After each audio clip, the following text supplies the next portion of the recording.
Student, good morning. आज हिंदी व्याकरण में हम आपको क्रिया के बारे में पढ़ाएंगे। क्रिया क्या होती है और क्रिया के भेद कितने होते हैं। तो सबसे पहले हम जानेंगे कि क्रिया क्या होती है। क्रिया यानी किसी भी कार्य को करना क्रिया कहलाता है।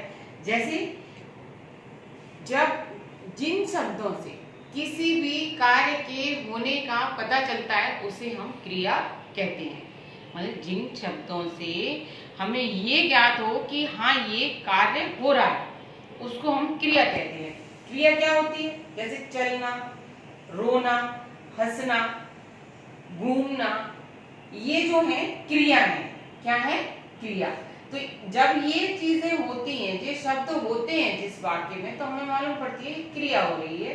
तो जिन शब्दों से किसी कार्य के होने का पता चलता है उसे हम क्रिया कहते हैं। जैसे शब्द हमारे होते हैं, जैसे कार्य के होने का पता चलता है। जैसे हंस रहा है तो हो गया हंसना, हमारी क्या हो गई? क्रिया। रोना, चलना,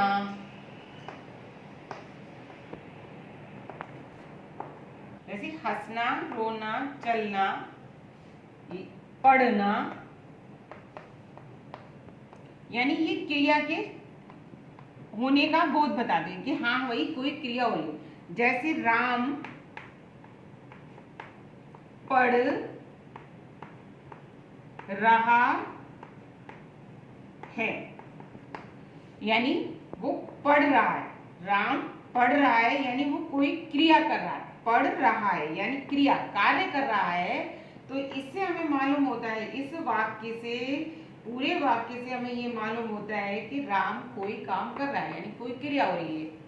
तो जिन शब्दों से हमें ये, जिस वाक्य से या जिन शब्दों से हमें ये ज्ञात हो कि कार्य किया जा रहा है, वह होती है क्रिया। अब क्रिया के कितने भेद होते हैं?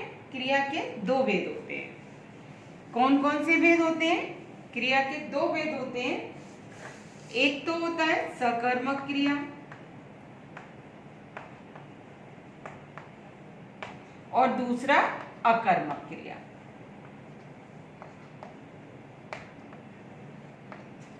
सकर्मक क्रिया और अकर्मक क्रिया।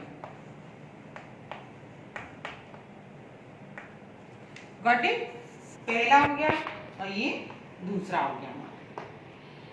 जैसा कि इसके नाम से ही आपको दिख रहा है, सकर्मक क्रिया यानी जिसमें किसी भी कार्य के होने का बोध हो, कर्म का बोध हो, मतलब काम करते हैं उसका बोध होता है, उसे हम सकर्मक क्रिया कहते हैं। जिसमें किसी भी कार्य को किया, जैसे सकर्मक यानी काम का, कर्म का होना, जिसमें किसी कर्म का बोध होता है।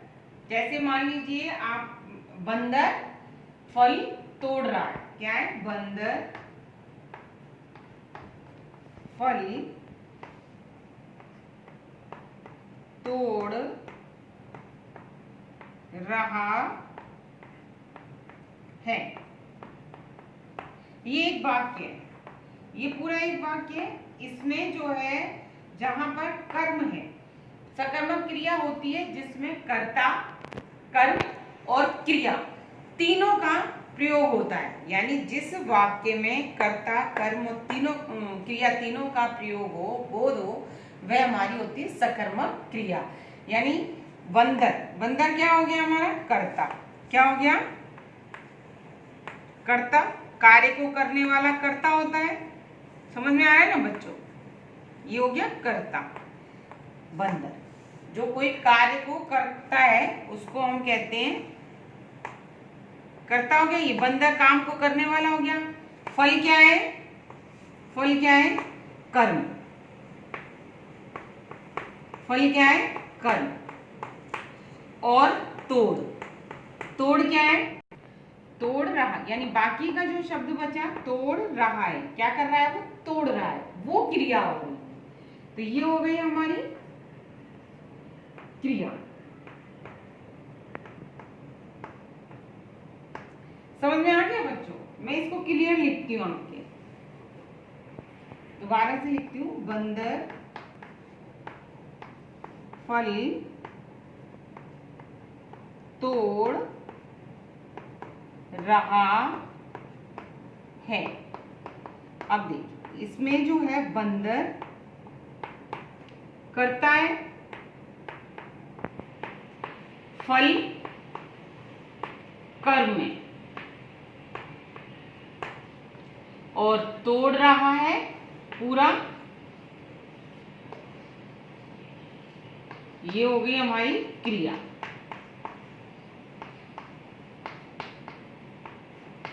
यानी इस वाक्य में तीनों हुए, कर्ता, कर्म और क्रिया, तब हमारा ये वाक्य पूर्ण हुआ। तो जहां पर तीनों का प्रयोग किया जाता है, तीनों से वाक्य की पूर्ण होता है, वो होता है सकर्मक क्रिया। यानी काम जिसमें कर्म होता है वह सकर्मक क्रिया कहलाती है कि बंदर फल तोड़ रहा है। अब है सेकंड हमारा अकर्मक क्रिया। अकर्मक क्रिया जिसमें कर्म नहीं होता।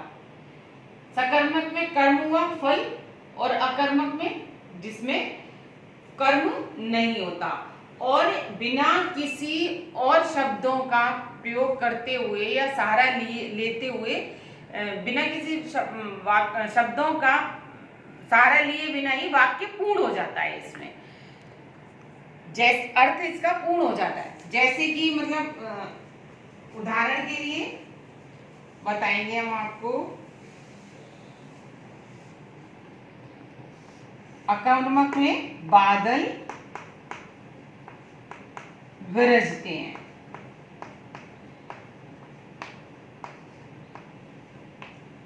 बादल गरजते हैं। अब इसमें आपका ये जो बादल गरजते हैं उसमें जो है कर्ता है और क्रिया है, कर्म नहीं है। क्यों गरजते हैं, कैसे गरजते हैं, ये वाक्य जो है पूरा नहीं है, बिना पूरा है, बिना क्या, क्यों, कैसे के बिना ही ये वाक्य आपका पूर्ण हो जाता है। यानी यहाँ पर कर्म की जरूरत नहीं होती, वो अकर्मक क्रिया कहलाती है। तो समझ में आया बच्चों, जिसमें कर्म की जरूरत होती है वो सकर्मक हो गया, और जिसमें कर्म की जरूरत नहीं होती वह अकर्मक क्रिया हो गई। ये हो गई आपकी क्रिया किसे कहते हैं, क्रिया के भेद क्या होते हैं। साथ ही हम एक और बात होती है कि क्रिया का मूल रूप क्या होता है, धातु। धातु जैसे मेन है, मान लीजिए लिख धातु हो गया, और लिखता है, और लिखना क्रिया है। यानी क्रिया का मूल रूप धातु कहलाता है। क्रिया का मूल रूप क्या है, लिख, और लिखना जो है क्रिया हो गई। जैसे पढ़, ये उसका हो गया मूल रूप, ये होगी धातु, और पढ़ना ये क्रिया हो गई। तो समझ में आ गया बच्चों क्रिया किसे कहते हैं। तो बच्चों आज हमने आपको क्रिया के बारे में समझा दिया कि क्रिया किसे कहते हैं और क्रिया क्या होती है, सकर्मक क्रिया क्या होती है, कर्मक क्रिया क्या होती है। तो आपके पास आपकी बुक होगी, उसमें से आप इस क्रिया को समझेंगे और चैप्टर को रीड करेंगे। अगले वीडियो में हम आपको इसकी रीडिंग बुक से करा देंगे, और बाकी का जो काम होगा उसको भी हम आपको नेक्स्ट क्लास में कराएंगे। तो आज की क्लास के लिए इतना ही। Today's homework, read chapter number